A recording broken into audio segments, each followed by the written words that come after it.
I don't want to do this. I am a fourth year MBBS student and this is what people are saying these days. First generation doctor without any support from their parents will not be able to earn money here in India. So Hypothetically, in the future, if my child comes up to me and says, Papa, मुझे एक doctor बनना है, my response would be, not today, not in India, dear boy or girl. Before we go any further, it's worth asking a simple question. Why is medicine such a big deal in India? Why do parents, school, society, even strangers treat becoming a doctor like the ultimate milestone of success? To understand that, we have to look beyond statistics and into the cultural fabric of this country. In India, medicine is not merely a profession, it is a symbol. For generations, doctors have occupied a near sacred space in society. In many homes, the word doctor does not just describe a job, it represents intelligence, stability, sacrifice, and honor. Alongside IIT and the civil services, medicine forms what many families consider the big three, the safest bets for a secure future. This belief is not accidental, it is woven into our cultural fabric where service commands respect and financial stability define success. And so, the dream continues, inherited, not questioned. From a purely practical angle, the medical profession appears safe. India has been expanding its medical education infrastructure rapidly. In the past decade, the number of medical colleges has more than doubled. This growth shows two things: a response to demand and a strong societal desire to pursue medicine. But here's the paradox. Even with more seats, competition remains fierce, often with nearly 20 candidates vying for each medical seat. So while accessibility is increasing, pressure and competition have not eased. What really fuels the obsession is not just respect, but expectation. In much of Indian society, a child's career reflects a family's identity. Log kya kahenge? A doctor in the family isn't just a provider, they are a badge of honor. Parents, especially from middle-class backgrounds, have lived through uncertainty and often equate stability with careers they know, like medicine. They fear risk, they fear instability, and they fear that less conventional careers might not deliver the same perceived safety. This mindset is further amplified by a lack of career awareness. There are hundreds of viable paths. However, this limited exposure naturally funnels students toward the familiar, mostly medicine or IIT wala engineering. Beneath all this lies a powerful assumption that a medical degree guarantees success. But success today is no longer defined the way it was 30 years ago. The journey is longer than imagined, the competition is tougher than expected, and the rewards often arrive much later than promised. And yet, because the idea of doctor is equal to success is so deeply ingrained, the aspiration persists, even when society's understanding of what success actually looks like is shifting. Now that you understand why so many people chase this dream, driven by respect, security, pressure, and tradition, let's ask the tougher question. What is the real cost of chasing this dream? What is the price of your 20s? Medical education isn't just academically demanding, it is psychologically draining. According to an NMC survey of over 25,000 undergraduates and 5,300 postgraduates, nearly 28% of MBBS students were diagnosed with mental health conditions. 16% of undergraduate students reported thoughts of self-harm. More than one-third felt chronically isolated or socially disconnected during their studies. These aren't just small numbers, they are large segments of a generation trapped in a system that pushes brilliance to the point of breakdown. Clinical rotations put students face to face with real illness while denying them time to rest. Long hospital shifts, night duties, and irregular sleep schedules are not anecdotes. They are routine. From long rotations without adequate rest to skipping meals and surviving on caffeine, many students experience what experts call compassion fatigue, where the emotional effort of caring for others slowly erodes your own well-being. Unlike other careers, medicine never stops. A typical medical student in India attends lectures all day, manages clinical duties in hospital, studies until late night, prepares for one competitive exam after another, and when MBBS ends, the battle for NEET PG begins again. That's not growth, That's living on a treadmill where the destination keeps moving. And then comes the toxicity. Excessive clerical workloads, staff shortages, poor infrastructure, lack of structured support, stipends that barely arrive on time, no fixed hours, and getting beaten. This isn't stress, it's systemic neglect. Now let's talk about the main thing: work without proper pay. Money doesn't solve everything. I mean, that's what people say. But financial insecurity adds weight to an already overloaded mind.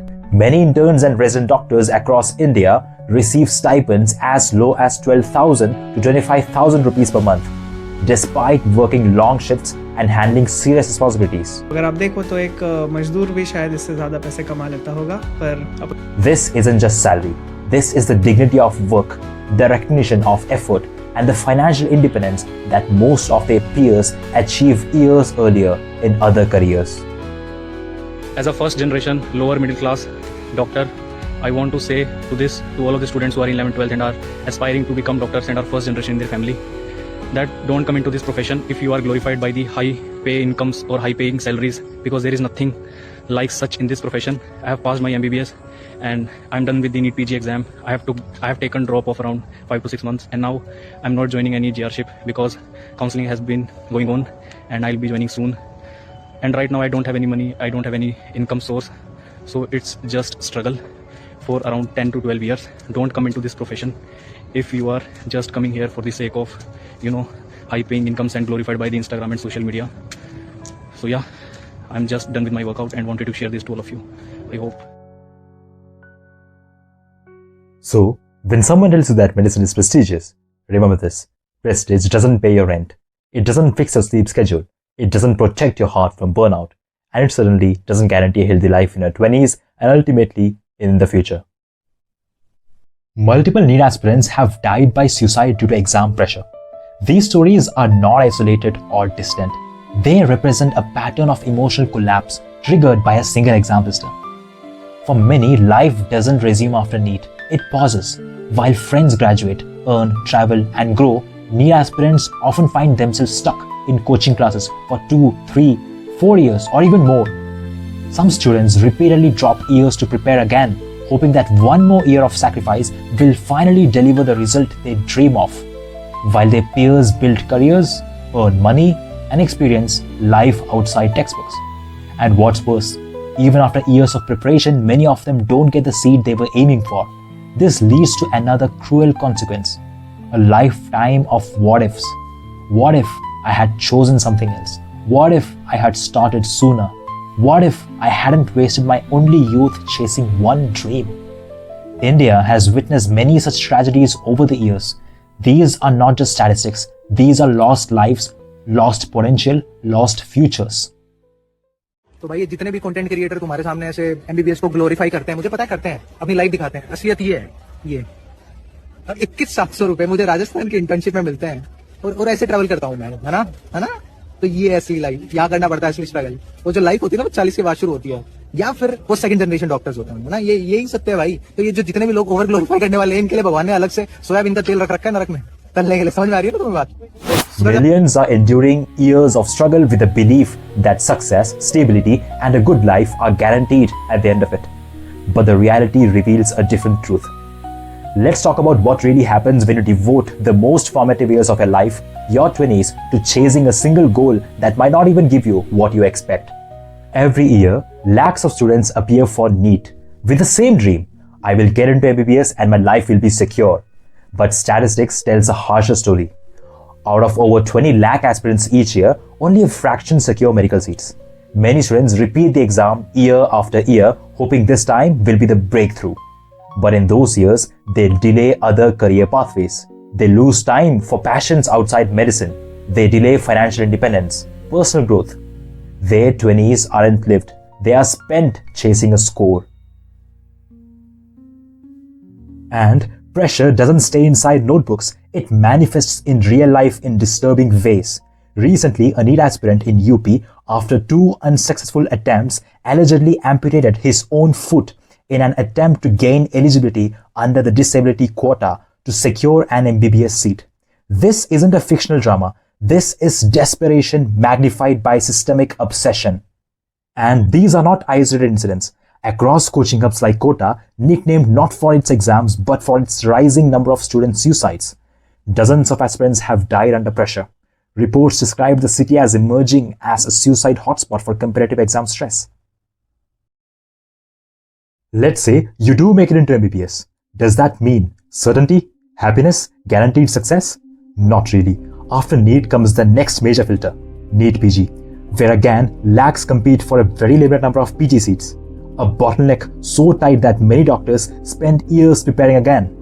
Some students repeat PG attempts multiple times, again losing years, because specialist doctors are the ones who can earn more, build clinics, and reach leadership roles. And even if you get a PG seat, you enter a world of extended residency duties, long working hours, modest stipends, emotional and physical stress, very little free time for life outside the hospital. This system doesn't reward quickly. It just layers pressure and expectations year after year. MBBS interns और residents के लिए stipend एक lottery जैसा है. कहीं 0, कहीं सिर्फ 5,000, कहीं सिर्फ 30,000 और कहीं जगह तो 3-4 महीने का delay. Faced with a NEET bottleneck, many aspirants choose a different path, studying MBBS abroad. On the surface, 6 years of medical education in another country, often at a lower cost than high-fee private colleges in India. But the real story is tougher. After studying abroad, Indian students must pass the FMGE to practice in India. This screening test, foreign medical graduate examination, has historically very low pass rates, typically below 25%, and in recent cycles barely around 18 to 20%. That means 4 out of every 5 students fail. And the challenges don't stop there. Language barriers in foreign settings, cultural isolation without family support, lack of clinical exposure aligned with Indian standards, delays in internship placements, unpaid or minimal stipends even after clearing FMGE. Imagine this. You spend 6 years abroad, another 1 to 2 years on FMGE preparation, then a year of internship with limited or no stipend, and after all of that, you still fight for a postgraduate seat or a meaningful job. It is not just another system. It's a longer, more uncertain loop that can stretch your early adult life into your early 30s. Hi, my name is Dr. Abhishek Yadav. I'm an intern in Delhi's government hospital. मैं currently अभी gynae के अंदर posted हूँ. तो जो मेरी duty है वो मतलब आप ये मान के चलिए कि 48 आवर्स के अंदर मैं 24 आवर्स तो सिर्फ हॉस्पिटल के अंदर हूँ. And still we are not getting paid. मतलब जो हॉस्पिटल का स्वीपर भी होता है उसको भी कुछ ना कुछ मिल रहा है, but we as a intern हमें कुछ नहीं मिल रहा है. And this is the sad reality of being a intern in Delhi. So, here's the difficult truth I want you to understand. This obsession with medicine, with one route, one prize, one dream, pushes millions into a cycle of pain with no guaranteed reward. It would almost make sense, if after all this sacrifice, life became stable, secure, and fulfilling. But the data, the lived experiences, and the human cost tell a different story. So, after everything I've shown you, the obvious question arises. Do I regret choosing medicine? Nope. Never. I chose this field out of genuine passion. There was a time when I truly believed that if I studied anything, it could only be medicine, nothing else. Today, I don't see a clear picture anymore. If I continue on this exact path, the traditional clinical route, I don't honestly know whether the next 5 or 7 years will give me the life I once imagined. Not because medicine is meaningless, but because the system demands years of sacrifice without certainty. And I now understand the cost of that trade. I don't say this to discourage anyone. I say this because knowing the truth changes the way you choose. And informed choices are always better than blind ambition. Will I continue in medicine? Perhaps, but not necessarily as a traditional clinical doctor. And that's a thought I never imagined I would have 4 years ago. In the next video, I'll do something very specific. I'll talk realistically and honestly about what you can do if you are an MBBS student or a medical graduate who doesn't want the traditional clinical path. No fantasies, no fake motivation, no overnight success stories. Just genuine, practical, non-clinical paths that exist today. Paths that offer better work-life balance, financial stability, personal growth, and a life beyond constant exhaustion. If you have ever felt stuck, confused, or quietly unsure about this journey, that video is for you. If this video helped you see medicine more clearly, not more negatively, but more honestly, then please stay around. There's a lot more we need to talk about.